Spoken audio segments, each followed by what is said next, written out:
రోజు వివరంగా, ఎందుకంటే మరి ఆయన శరీరమును ఆయన రక్తమును సేకరించే వారుగా ఉన్నాము కనుక మరి వ్యర్థముగా పోనివ్వకూడదు. తండ్రి అయిన దేవుడు కుమారుని భూలోకమునికి పంపించారు. పంపించినప్పుడు మానవుడు అంటే మనము ఏమి చేయించున్నామో వీరికి తెలియదు కనుక వీరిని క్షమింపుము అని దేవుడు స్పష్టంగా మాట్లాడాడు. ఫస్ట్ మాట లోకాసు వార్త 23వ అధ్యాయం 34వ వచనం. లోకాసు వార్త 23వ అధ్యాయం 34వ వచనం.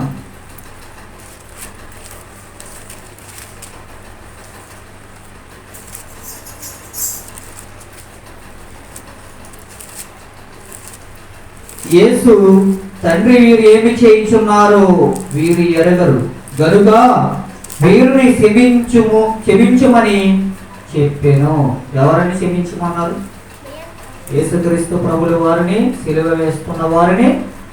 వీళ్ళు ఏమి చేయించున్నారో వీళ్ళకి ఎరుగురు కనుక వీళ్ళని క్షమించండి అని ఎవరిని వేడుకున్నారు? ఆయన ఎవరిని వేడుకున్నారు చెప్పాలి. మౌనంగా ఉండడం మంచిది కాదు. చర్చికి వెళ్తున్నాం కదా, ఏదో వింటున్నాం కదా, యథార్థంగా వినేసి వెళ్ళిపోయి వదిలేస్తున్నాం కదంటే సరిపోదు. ఇచ్చిన దాన్ని మన హృదయంలో గైకునేవారిగా ఉండాలి. మన హృదయము ఎక్కువ శాతం దేనికి లోబడి ఉంటుంది? పాపానికి లోబడి ఉంటుంది. మన హృదయమే పాపమైనది. కానీ ఇక్కడ ఎవరిని అడుగుతున్నాడు? ఆయన తండ్రి అయిన దేవుణ్ణి వీరు ఏమి చేయించున్నారో వీరు ఎరుగురు గనక వీరిని క్షమించండి అని తండ్రిని వేడుకుంటున్నాడు కుమారుడు. ఈ రీతిగా శిలువ మీద యాగమై ఆయన శరీరమునంతా దున్నివేస్తారు.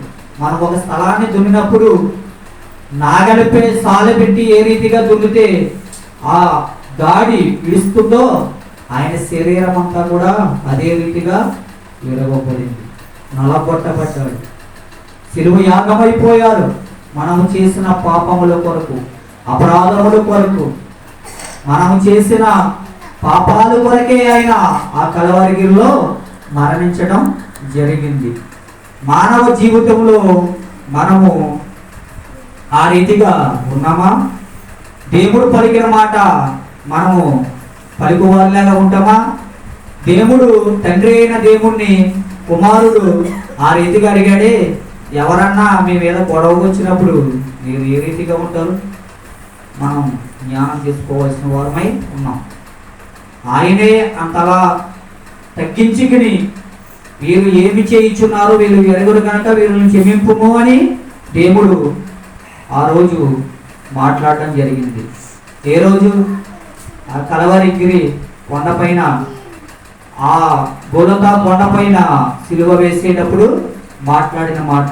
రెండో పర్యాయం అదే అధ్యాయంలో 43వ వచనం. లోకాసు వార్త 23:40